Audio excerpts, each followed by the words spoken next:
troisième palais se trouvant dans l'écorce, comme cela sera expliqué, et au milieu du palais qui se trouve dans la lumière à Adiel dont nous avons parlé, tout comme il existe un enfant au sein d'un autre enfant, se trouve un autre palais possédant 4 portes dirigées vers les 4 directions du monde, et à chaque porte se trouvent 10 gardiens, ce qui en donne au total 40, et ces 40 gardiens prennent et reçoivent le jugement depuis le palais du mérite qui est le palais du jugement, comme nous l'expliquerons, et ils punissent la Neshama qui mérite un châtiment, et c'est là que se trouve le blâme jusqu'au dernier jour de son accablement. Ainsi, ces 40 gardiens jugent quiconque dit des obscénités, et sa prière ne pénètre pas en haut durant 40 jours, et ils jugent également quiconque est coupable de transgression passible d'exclusion et le proclament 10 fois. Ils apparaissent chaque jour dans tous les firmaments et le mentionnent afin d'avertir les individus du péché de telle ou telle personne, et sa prière est rejetée chaque jour afin qu'elle ne pénètre pas en haut, de même que sa Neshama la nuit, et les anges remplacent cet homme en s'en séparant jusqu'à ce qu'il fasse preuve de repentir, et ensuite, les 40 gardiens se rassemblent et le libèrent, et ils proclament aux individus son affranchissement. Et dans ce palais se trouve un endroit dont la lumière a la couleur de l'or et du bronze, et il étincelle en une lumière pour les yeux. C'est à cet endroit que sont cachées de nombreuses légions et de nombreuses factions d'anges. Et aux 4 directions de ce palais se dressent de nombreuses lignes défensives les unes au-dessus des autres, tout autour, et la couleur de leur lumière est semblable à celle de l'or. Et cet endroit est appelé salle des coureurs. Le sens en est que les anges qui se trouvent à cet endroit sont des boucliers appelés Hashemalim et ils se dressent pour défendre quiconque nécessite un boucher. Ils défendent Israël et ils courent pour combattre les méchants coureurs qui résident dans le 3e palais des écorces, car les uns courent contre les autres, les uns pour le bien et les autres pour le mal. Et à propos des uns, il est dit, et la ville se Suse se trouvait dans le trouble, et à propos des autres, il est dit, et la ville se Suse se trouvait dans la jubilation et la joie, et ce sont les coureurs qui sortent subitement à la simple parole du roi. C'est pourquoi cet endroit est appelé salle des coureurs car ils courent pour défendre Israël avec de nombreuses lances et de nombreux glaives remplis du jugement provenant de la force du 4e palais qui est le palais du mérite. Et lorsque le fan qui se dresse sur les 4 gardiens mentionnés ci-dessus désire pénétrer à cet endroit, les 4 gardiens se tenant au-dessus des 4 portes entrent devant lui et tous les protecteurs s'élèvent et s'unissent en un seul esprit et une seule lumière supérieure, et ils sont tous appelés boucliers. Et le signe en est, je suis un bouclier pour toi. Et dans ce palais se trouvent ordonnés 12 phanimes, et ils brûlent de 2 couleurs, le blanc et le rouge, c'est-à-dire de miséricorde et de jugement. Et ils sont appelés fenêtres car ils surveillent les auteurs de malheur qui accablent les fils de l'homme, et c'est ce qu'il est dit. Ils regardent par les fenêtres, et ils se dressent pour surveiller ceux qui prient en premier pour qu'ils soient comptés parmi les 10 premiers et qu'ils s'élèvent, et ils les inscrivent en haut pour les faire devenir amis. Et c'est, les amis sont attentifs à ta voix, fais-moi entendre. Et ils élèvent les prières jusqu'à la porte du 4e palais. Et de ces 12 ophanim émanent 4 piliers dans les 4 directions du monde, et leurs noms sont Aniel, Azria, Azoriel et Yahriel et ils sont appelés embrasures. Et c'est à leur propos qu'il est dit, qui observe par les embrasures. Car le principe de la vision est une perception parfaite, et les 4 sont appelés embrasures car il s'agit d'une diminution de cette perception, et c'est le sens du mot observe. Et ces 4 embrasures se dressent pour regarder ceux qui s'affairent à la réalisation de bonnes actions ou tous ceux qui pensent aux mitzvot mais qui n'ont pas la possibilité de les accomplir. Aniel se dresse du côté et Azria se dresse du côté sud pour regarder ceux qui consolent les miséreux, ceux qui se mortifient pour eux bien qu'ils ne puissent pas leur donner quoi que ce soit, ou encore ceux qui suivent les mitzvot et ceux qui honorent les défunts, et il les élève et grave là leur forme afin de leur faire mériter la vie du monde à venir. Ariel se trouve du côté nord et se dresse pour regarder ceux qui pensent à faire du mal ou à pécher mais qui se retiennent et ne cèdent pas au mal. Yahriel se trouve du côté ouest et se dresse pour regarder tous ceux qui étudient la Torah et font entrer leurs enfants dans la gloire, ainsi que tous ceux qui rendent visite aux malades et en prennent soin pour les faire se repentir devant leur Créateur afin qu'ils soient guéris. Et les 4 ensemble se dressent pour regarder tous ceux qui donnent de mauvais conseils afin de faire s'élever la chose et annuler ce conseil. Et au-dessous de chacun de ces 4 anges se trouvent de nombreux anges sans nombre. Et lorsque ce palais unit la branche à la racine et la racine à la source, et lorsqu'il s'unit au palais inférieur et se dissimule grâce à un pilier se trouvant au milieu du palais et s'élevant jusqu'au 4e palais, c'est alors son désir, sa passion et sa perfection. Et ce palais repose également sur 8 piquets tout comme les palais précédents, et 2 gardiens dont les noms sont Udia et Azorien se trouvent du côté de l'est, chacun d'entre eux gouvernant sur 12 000 autres gardiens. Et du côté sud se trouvent 2 autres, gardiens, dont les noms sont chaque agnel et chacun de gouvernant sur 12 000 autres gardiens qui gouvernent sur la respiration des nourrissons de la maison des rabbins, et chaque respiration devient un souffle qui s'élève pour être couronné et devenir un gardien permettant au monde d'exister. Et du côté nord se trouvent 2 autres gardiens, dont les noms sont Azophiel et Katatriaël, chacun d'entre eux régnant sur 12 000 autres gardiens, et le nom des 2 gardiens qui se trouvent à l'ouest sont Azaznia et Adiria, chacun de gouvernant sur 12 000 autres gardiens qui annoncent dans tous les firmaments ceux qui soustraient leurs enfants à l'étude du Talmud et empêchent leur instruction, et ils les annoncent en disant, malheur à un tel qui a soustrait son fils à la Torah, car il lui a fait perdre sa part dans le monde à venir. Que le miséricordieux nous en préserve. Chapitre 4. Le 4e palais est appelé palais du mérite, et ce palais se dresse pour garder les voies de la Torah. C'est en lui que sont jugés tous les mérites et toutes les culpabilités, toutes les récompenses et tous les châtiments pour tous ceux qui respectivement gardent la Torah ou la transgressent. À Dieu ne plaise. Et au sein de ce palais se trouvent 4 palais différents qui tous ensemble ne forment qu'un seul palais. Et dans ce palais se trouve une lumière appelée Zécutel, et c'est en rapport avec elle que ce palais est dit du mérite. Et il porte le nom El car c'est là que sont prononcés tous les jugements des fils du monde.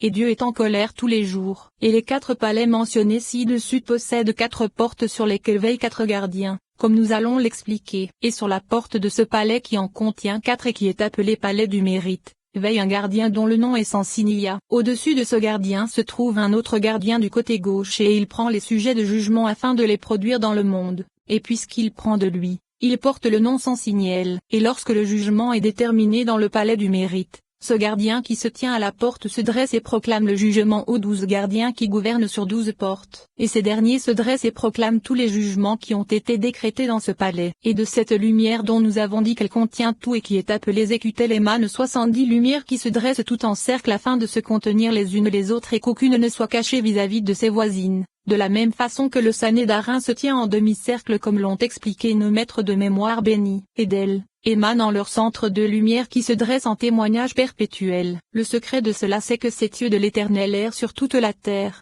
et les Géonions leur ont attribué les noms Orphaniel, Tigariel, Dinoriel, Palamiel, Azimon et Beuel. Ils observent les fils de l'homme et c'est par leur intermédiaire que sont dessinées toutes les images, les ressemblances et les formes de toutes les choses faites dans ce monde, que ce soit en bien ou en mal. Et lorsqu'ils s'élèvent, ces 2 lumières les regardent et voient les desseins et attestent devant les 70 afin qu'ils jugent le méritant et le coupable, en bien ou en mal, pour son mérite ou sa culpabilité. Et ces 2-là sont les scribes des juges. Ces 72 lumières se trouvent au centre du palais, et ton sein est une coupe arrondie. Et face à elle, 72 autres lumières se trouvent du côté droit, et encore 72 autres du côté gauche. Il se trouve que cela donne 216 lumières qui sont toutes contenues dans la grande lumière appelée Zécutel. Et bien qu'il y en ait 72 à droite et 72 à gauche, le principe des jugements ne se trouve que dans les 72 du centre car nous savons que les 72 de droite se réfèrent à Ézed et celles de gauche à Géboura,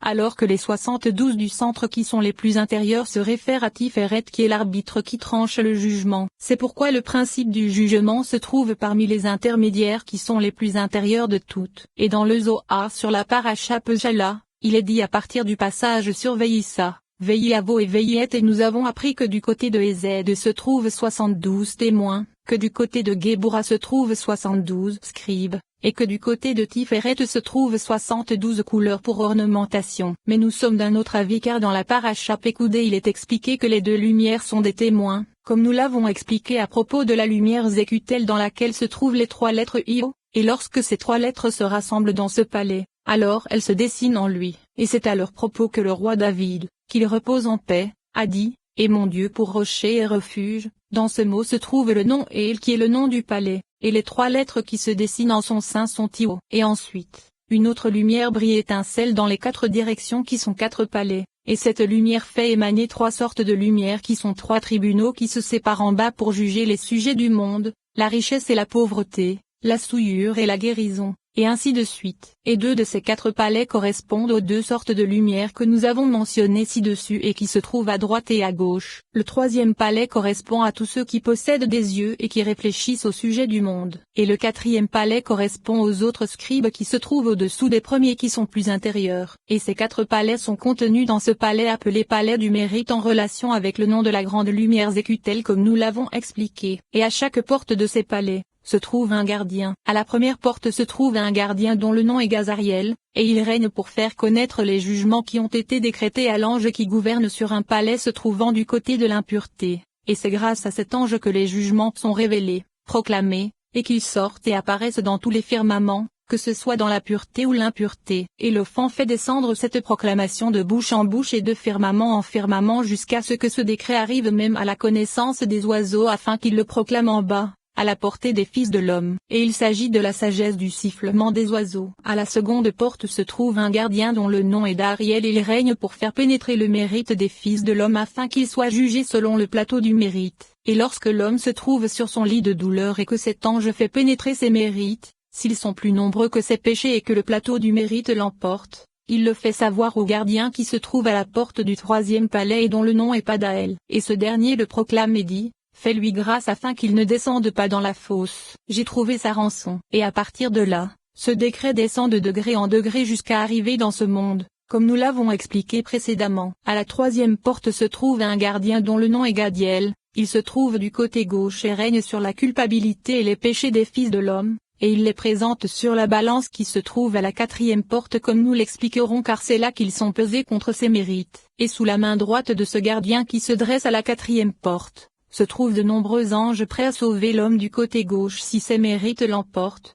mais si c'est la culpabilité qui l'emporte, de nombreux anges se trouvant sous la main gauche de ce gardien font connaître ces choses à de nombreux anges de destruction qui prennent cette Neshama de la 4e porte. Et à cette porte se trouve un gardien dont le nom est Yaaznia, et c'est la balance qui pèse la culpabilité et le mérite comme nous l'avons expliqué. Et sous son autorité se trouvent 2 gardiens, l'un à droite et l'autre à gauche, celui de droite étant appelé Ari, et celui de gauche étant appelé Géduvel. Et lorsque la culpabilité et le mérite sont pesés, l'un arbitre dans le sens du mérite et l'autre dans le sens de la culpabilité. Et toutes ces forces et ces lumières sont contenues dans la grande lumière appelée Zécutel, et lorsqu'elles sont contenues en elle, en émane une Eya ardente dont le nom est Kmiel. Et cette Eya se dresse pour examiner les fils de l'homme dans ce monde de façon générale. Et il existe plusieurs milliers et plusieurs myriades d'êtres dotés Dieu appelés yeux de l'Éternel qui errent sur la terre et observent tous les actes qui sont accomplis en secret. Et ils observent également tous les actes qui sont accomplis avec un cœur pur, bien qu'ils ne soient pas accomplis de façon adéquate. Ainsi, cette Eya se dresse devant toutes les demandes des fils de l'homme et devant toutes leurs prières, car toute demande s'attarde dans ce palais durant 40 jours, et chaque jour cette Eya sort et prend cette demande et la dépose devant les 72 lumières pour qu'on la juge, et alors, cette lumière appelée Zécutel étudie pour savoir si la demande est digne d'être accordée ou non, et si cette prière est adéquate dans sa demande. 12 gardiens sortent avec elle pour déterminer l'existence de cette demande, et au-dessous de cette Eya se trouvent 4 séraphim ardents dont les noms sont Aphiel, Baraki, Kadash Tekeruma. Ils se tiennent aux 4 directions du monde et ils gouvernent sur ceux qui respectent le Shabbat et se comportent de façon appropriée, comme nous l'expliquerons avec l'aide de Dieu. Et lorsque ces 4 séraphim se déplacent, ils émettent des étincelles de feu en forme de boutons et de fleurs, et c'est à partir de ces étincelles qu'apparaissent 72 ophanim ardents. Et lorsque ces ophanim se déplacent, le fleuve de lumière qui se trouve au-dessous d'eux se transforme en centaines de milliers de serviteurs de ce fleuve de feu,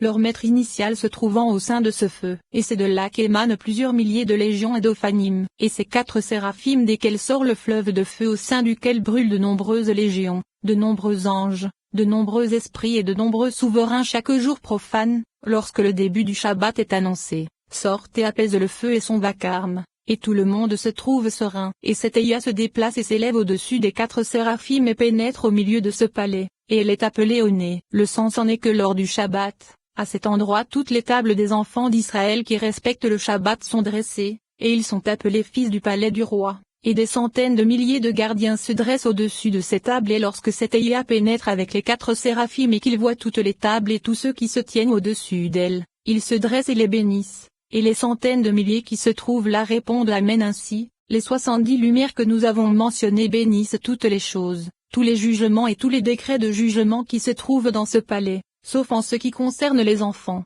la vie et la nourriture, car ces derniers ne dépendent pas de ce palais appelé Zécutel mais dépendent du Mazal qui se trouve plus haut. Et bien qu'ils ne dépendent pas de ce palais, on les juge dans ce palais. Si l'on est méritant, on nous donne depuis en haut, c'est-à-dire que ceux qui donnent ordonnent que l'on donne puisque le don ne se trouve qu'en bas comme nous l'avons expliqué dans les sections précédentes. Et ce palais est plus gardé que les autres palais précédents, et il possède 32 piquets supérieurs au-dessous desquels se trouvent 500 000 autres gardiens, et au-dessus de tout cela se trouvent 4 gardiens dont